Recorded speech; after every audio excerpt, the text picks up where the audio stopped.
We received a listener question from Nadine in Beaufort. It is legal to sell a rental property with a tenant still living there, but there are some things to be considered before putting your property on the market. What are those? So, one word answer. Should you sell a property, an investment property, with a tenant in place? If. Oh, okay.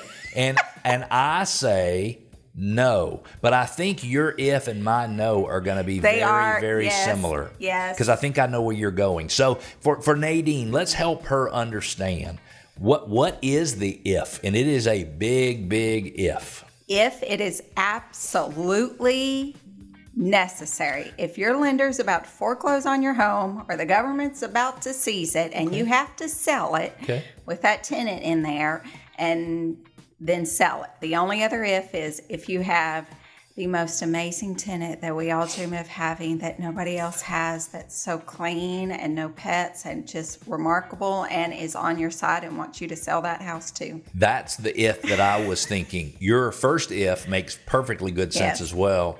But that second if is just like, that is the king of that particular situation. Yeah. So in many cases, do you find that tenants are eager to help a landlord keep that home looking good, make sure it's available to show whenever anybody wants to see it, possibly put their dirty underwear away so they're not out on the floor? Have you found that tenants will do that, or they tend to not? The only time I found a tenant's willing to do it is with monetary motivation. What a great point. So if you're selling a home with a tenant in it and you can afford it, maybe the best practice is to provide some type of bonus. Yes. So as an example, one thing that one of my sellers did, and you tell me if you've seen any creative stuff, was, let's say this person had a $2,000 security deposit. And the seller said, I'm going to sell my home if you'll keep the home looking great, smelling great, if you'll make sure that people can come show it. Like, 80% of the people who request to see it need to be able to see it when they requested to see it. Then at closing, if we close within 60 days, at closing, I will give you not only your security deposit back, but I will give you double your security deposit back. So I'll give you an extra $2,000 that will help towards your moving costs. I love that.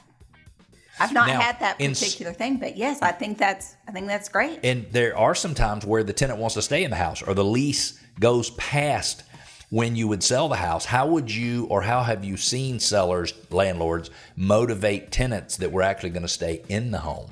Credit back to, if we can get a buyer in escrow in 1 month, credit back on every single day of that month, the time that we had it listed, with the sign in the yard, and it was available to show. So it was for 30 days. Let's say it was November, yeah, and the cost of that home was $2,600 a month. Yes. You're saying give them $2,600. Let them have the last month free.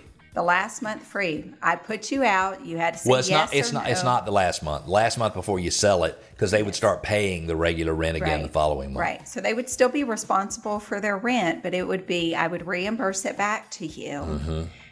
So if we get a buyer in escrow, but if no buyer got in escrow in that month, and it was just as normal, because a tenant is per the lease contract, right? The tenant's required they give that permission up front that they're going to be okay having people come in to show the home during the last month of the lease. Yep. And there is in our lease contract, there is also a fee that, should the tenant want to opt out of that, they could pay an entire 1 month's rent to say, don't put a key box on my door. I don't want to show it in the last month. Does that happen often? Because I find tenants will just agree, but they really won't cooperate. You know the difference. They'll agree to, okay, do whatever, but they're not lifting a finger. And this sounds like I'm poo-pooing all tenants. I'm really not. I mean, I get it. If I was a tenant, I wouldn't care whether or not the landlord sold his or her home. Well, so the landlord, and we see it occasionally, not too much, where a tenant is like really not cooperating, like being really pushed back on it. But the landlord will lean back on that trip fee. We give you enough notice. Mm-hmm. It'd be $250 or $150. Yeah. Or if you don't cooperate, you're gonna have to pay a month rent in yours. We don't have that here in Atlanta, but we do have that the tenant gives permission for the last 30 days and all of that. Now, I left something out. The listener question says, we need to sell one of our rental homes that we just recently purchased because my wife doesn't want to own it anymore. Wow. And by the way, I just am bringing that up because that is not unusual. That is not unusual.